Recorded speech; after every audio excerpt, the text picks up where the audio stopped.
Oi, gente. Hoje é terça-feira, dia 29 de setembro de 2015. Na verdade já são 30, né? Porque meia-noite.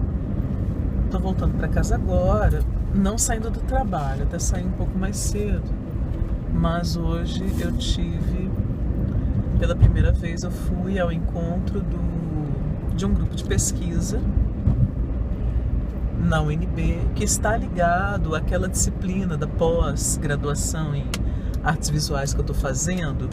Eu estou fazendo, não a pós ainda, tem que fazer a seleção do mestrado, né?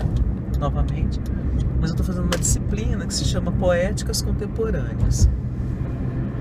E a professora dessa disciplina organizou um grupo de pesquisa.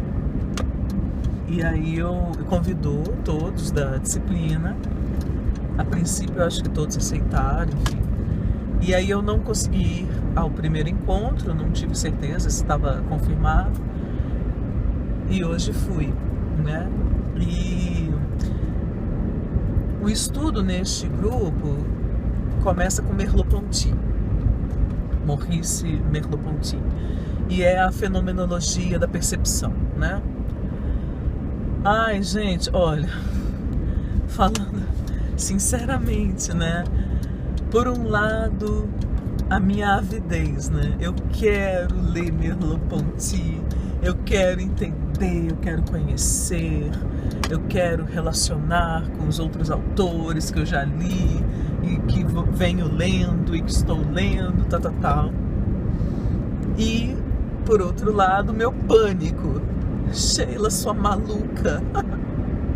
Que raiva, sua louca. Para. Tem tempo pra nada, minha nossa. Nem pra dormir direito. O que você tá inventando moda, né? Mas fui. Aí eu tinha encontrado, eu só consegui encontrar o livro hoje, Fenomenologia da Percepção. Nem foi o livro físico, porque eu não sei, né? Durante muito tempo eu tive uma certa resistência com os filósofos contemporâneos. Loucuras, né? Cada um tem sua loucura. E eu não comprava nenhum livro de filósofo contemporâneo. Bachelard, Deleuze, Merleau-Ponty, etc. Me recusava, não compro de jeito nenhum. Porque eu já havia, de certa forma, feito a opção. Assim, eu quero compreender, eu quero estudar, eu quero me deter sobre os mais antigos. Eu quero ler toda a obra do Platão, eu quero ler o Platão, Aristóteles, entendeu? Sei lá, depois deles, o Nietzsche, eu quero ler esses aí, entendeu? Até o Kant, vai lá, mas parou por aí, entendeu? Eu não quero, século XX eu não quero. Aí fui fazer Poéticas Contemporâneas. A professora gosta de filosofia, né? Até aqueles que o pessoal pensa que não são filósofos, né? Dewey. Ah, não, mas nossa, é um autor super lido na arte e educação. Sim, mas era filósofo, né? Então a disciplina, a Poéticas Contemporâneas 3, que é essa disciplina que eu estou fazendo, ela começou a ser a bibliografia. Lévi-Strauss, tudo bem, que não é filósofo, mas é um clássico, né, da antropologia. Lévi-Strauss, o pensamento selvagem. Aí depois do Lévi-Strauss, o Dewey. Aí Heidegger, que eu apresentei, né, a origem da obra de arte. E eu naquela, né? Não quero ler, né? Esses anos todos, não vou ler os filósofos contemporâneos. Já leu Deleuze? Não li, não vou ler, né? Não dá pra saber tudo nessa vida. Essa era eu. Aí tô lá, li o Lévi-Strauss. O Dewey, confesso que não li ainda, mas vou ter que ler amanhã. O Dewey, Arte como Experiência. Aí o Heidegger, Origem da Obra de Arte. Aí o Danto, Arthur Danto, A Transfiguração do Lugar Comum, que eu já tinha lido uma parte, né? Li o resto do livro. Aí de novo o Danto, só que o livro em que ele fala do Andy Warhol. Aí depois entra nos outros, nem lembro mais. Mas assim, tudo filósofo contemporâneo. Tudo filósofo do século XX. E eu tô lendo, né? Aí hoje chega lá no grupo de pesquisa Merleau-Ponty. E eu fiquei muito impressionada, porque, gente, assim, só os primeiros capítulos lá que eu li, né? A gente tá lendo, a gente ainda tá no início. Eu já, assim, já fica muito claro que ele desconstrói a visão mecanicista de corpo, né? De corpo, de percepção, como se a nossa percepção se desse por um estímulo e aí a transmissão dessa informação tal e qual ela foi dada lá no início até chegar a um receptor, né, que seria o nosso cérebro, que decodificaria e tal. E ele, não é nada disso, não é assim, né? Então ele vai desconstruindo. Usa vários, ele recorre muito à psicanálise e também a essas experiências que são da psicologia, né, da psicanálise. Por exemplo, do indivíduo mutilado. E a presença do membro mutilado, o coto, né? Mas que aí a pessoa sente, então é uma presença de um passado, tal. E ele vai desenvolvendo, né, isso. E vários pontos me chamaram muita atenção, mas um deles em especial, gente, diz respeito ao recalque.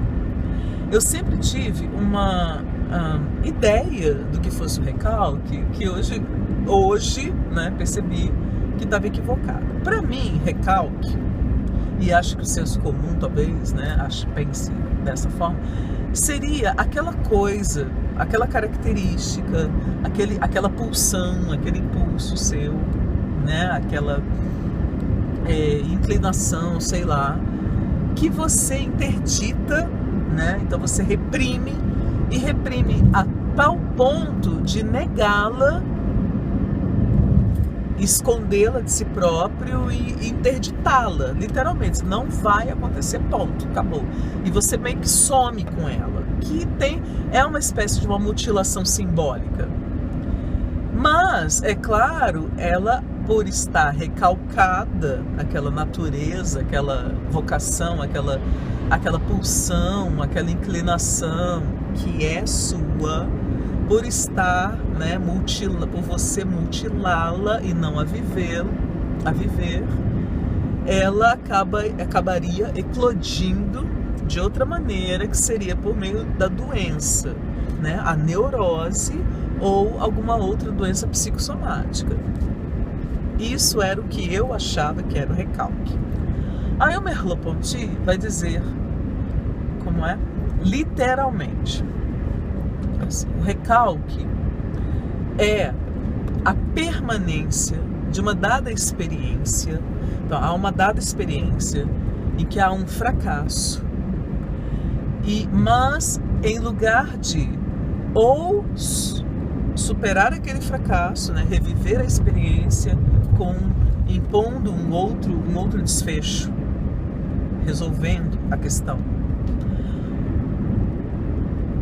ou admitindo o fracasso e abrindo mão de vez daquilo e seguindo em frente.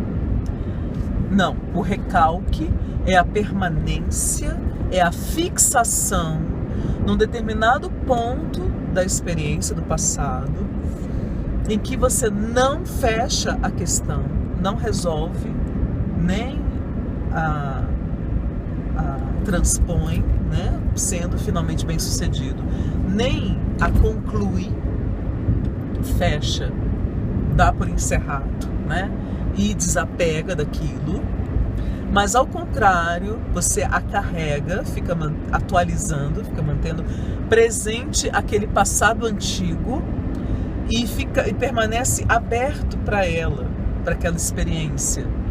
Mas simbolicamente isso significa apenas um imenso desgaste energético e emocional, mas que não leva a lugar nenhum, né? Então é doentio, o recalque, quer dizer, como ele já nos faz intuir, né? Mas é essa insistência, essa fixação em algo que já é passado. E aí, o presente, a emoção presente, né? As experiências presentes, elas não atualizam como deveriam o seu arcabouço, porque tem aquele passado ali também emperrando, presente e ocupando espaço, gente, ocupando, entendeu? Eu tô sendo simplista, eu vou pegar o texto depois, sem estar dirigindo, e vou ler a passagem, tá? Para esclarecer direitinho.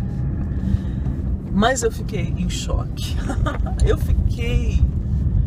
Porque na hora eu pensei, falei, gente, eu vivo o recalque. Eu vivo o recalque.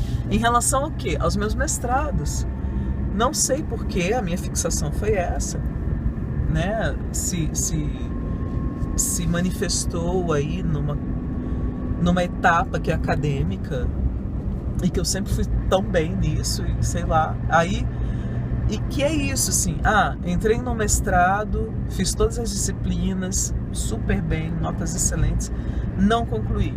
Aí entrei de novo, segunda vez no mestrado, fiz todas as disciplinas, aí já tinha também crédito para dar e vender e presentear, e não concluí, não escrevi a dissertação.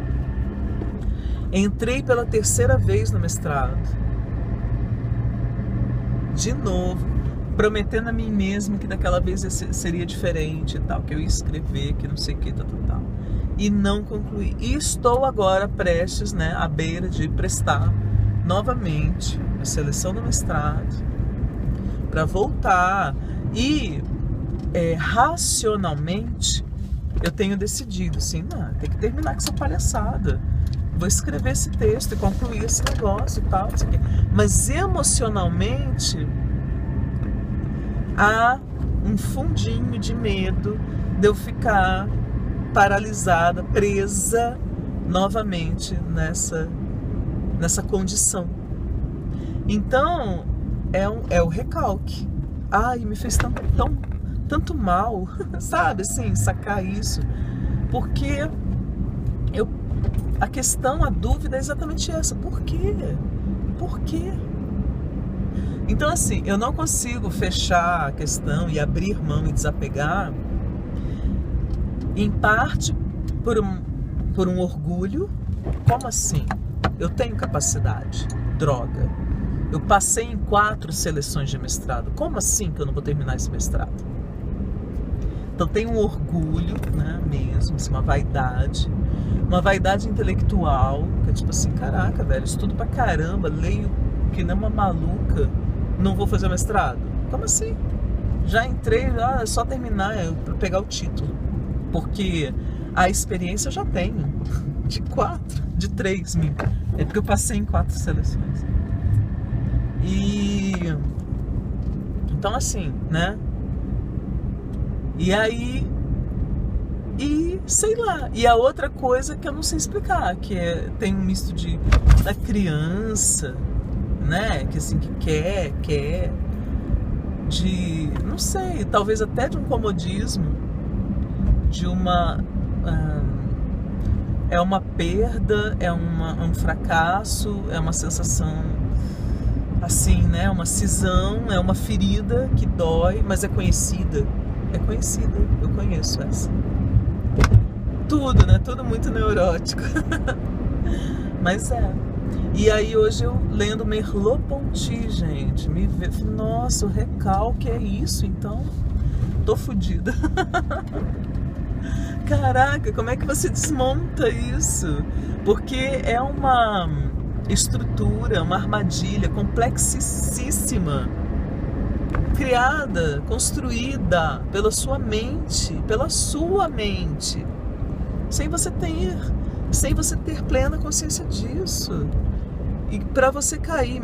e tem uma outra passagem também do texto que é muito interessante, falando assim, que ainda se referindo à psicanálise, o paciente, enfim, né, o indivíduo, ele há coisas que ele não quer encarar face a face, Mas então ele já as conhece num nível pré-consciente. E porque ele já as conhece no nível pré-consciente, ele consegue evitá-las também, com tanta eficiência, entende? Consegue evitá-las. Aí o puff, né? Deu de novo clique. Eu assim, gente, o que será que hoje eu, num nível pré-consciente, já sei, mas estou evitando encarar? Porque para mim sempre tem, assim, em se tratando, né, de um trabalho terapêutico, de um trabalho dessa natureza, somos impelidos a eles desejando nos curar. Não curar absolutamente, totalmente, completamente, irreversivelmente, né? Vou curar, ponto, nunca mais terei nenhum problema. Não isso, assim, a cura total, absoluta não existe. A gente já sabe disso, na psicanálise não existe, né? Você vai, a neurose ou as neuroses, né, vão sendo trabalhadas e vão se tornando de outra natureza, elas vão sendo esvaziadas de determinados conteúdos, de determinado peso, de determinadas dores e tal, e elas vão sendo reelaboradas, mas há uma série infinita de deslocamentos, né? Nunca uma supressão total. E aí, eu fiquei me perguntando sobre isso. Eu falei, gente, faço terapia há 25 anos, ok, já mudei, eu sou outra Sheila, eu fico impressionada, assim, falei disso hoje na minha terapia. Eu falei pro meu terapeuta, eu falei, olha, eu já me acho tão privilegiada, tão sortuda, tão sortuda, por eu ter tido a oportunidade de ter caminhado essa trajetória toda, caminhado todo essa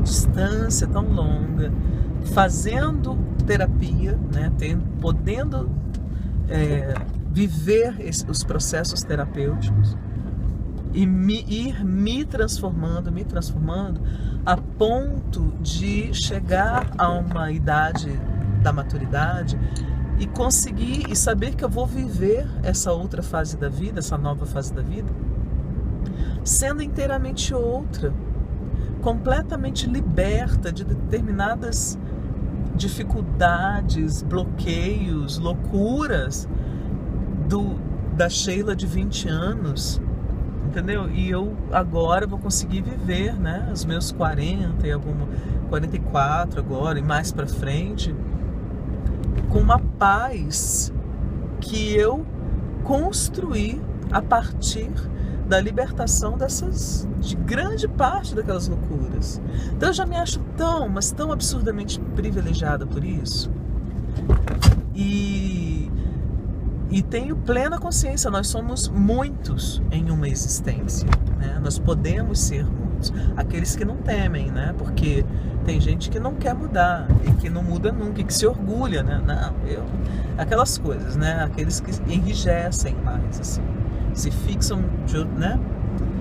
E eu não, eu tive essa maleabilidade, tenho ainda, porque ainda quero melhorar mais. Então, essa plasticidade, né?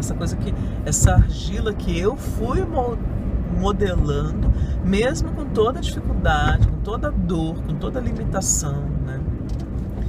Limitações, dores, dificuldades essas, também moventes, porque elas são moventes também.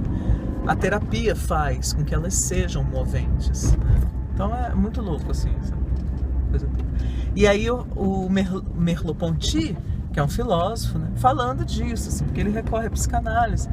E aí ele, quando ele menciona isso, porque num nível pré-consciente ele sabe, né, o indivíduo sabe a ponto de conseguir escapar desse enfrentamento de uma maneira tão eficiente. Aí eu fiquei me perguntando, falei, gente, do que eu tô fugindo agora, né? O que será que eu ainda tô escapando? Eu tenho algumas pistas. Uma com certeza, uma questão com certeza é a da minha família, né? Assim, eu tenho que encarar minha família, tenho que reencontrar minha família, tenho que resolver, eu tenho que aparar as arestas com a minha família. Agora mais do que nunca, porque desde que a minha neta nasceu, eu tô transtornada, assim, eu sinto emocionalmente, meu instinto materno, assim, florou. Mas não é que eu queira ter um bebê, gerar e ter um bebê. Mas eu não posso ver um bebê na rua, um bebê numa festa, um bebê em algum lugar, que me dá um desespero, uma vontade de pegar no colo, de ficar com aquele bebê pra lá e pra cá, sabe assim? Eu tô me sentindo canguru com a bolsa vazia. Assim, mãe canguru com a bolsa vazia. Porque na verdade não é nem mãe, é vó canguru com a bolsa vazia. Assim, eu não participei, e eu me dei conta disso agora que a Valentina nasceu. Eu não participei absolutamente da vida dos meus sobrinhos. Assim, eu não fui uma tia presente, eu não curti os sobrinhos, eu não, tive aqueles monte de bebezinhos para eu curtir, mimar e amar e etc, né? Não tive isso. Mas eu não quero viver, não quero ser uma estranha também para minha neta. Minha neta nasceu, ela já está por volta de 7 meses, ou seja, já é uma bebezona, um bebezão. Eu não quero viver essa distância em relação a ela. Pelo contrário, eu quero colar na bebezinha, eu quero justamente isso, poder mimar minha neta, poder ficar com ela, poder curtir minha neta, poder lamber a cria, sabe assim, lamber a neta, é isso que eu quero. E ao mesmo tempo eu tenho 1 milhão de artifícios para não pensar no assunto, assim. Não é porque, grosso modo, entre mim e a Valentina existe um muro, uma muralha da China que se chama minha família. Entendeu? É a minha família. E só de pensar na minha família me dá uma preguiça, né? Daqueles conflitos, daquela gritaria, daquelas brigas, daquela coisa. Ai, que preguiça. Mas eu vou ter que vencer a preguiça, superar isso e, como disseram minhas amigas hoje, lutar para conquistar o meu lugar na vida da Valentina. Por consequência, na vida da minha filha também, da Angel, claro. Assim, não é que eu quero dispensar a Angel, eu quero descartar. Pelo contrário, minha nossa.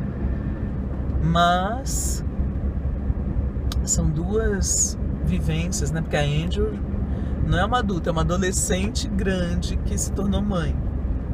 Precisa de mim ainda, eu preciso dela também. É minha filha, né? É o ser que eu mais amo nesse mundo. Talvez agora a Valentina, tô brincando. Mas a Valentina, nossa, gente, nossa. Aí trouxe à tona, né? O que eu tava procurando evitar. Grata.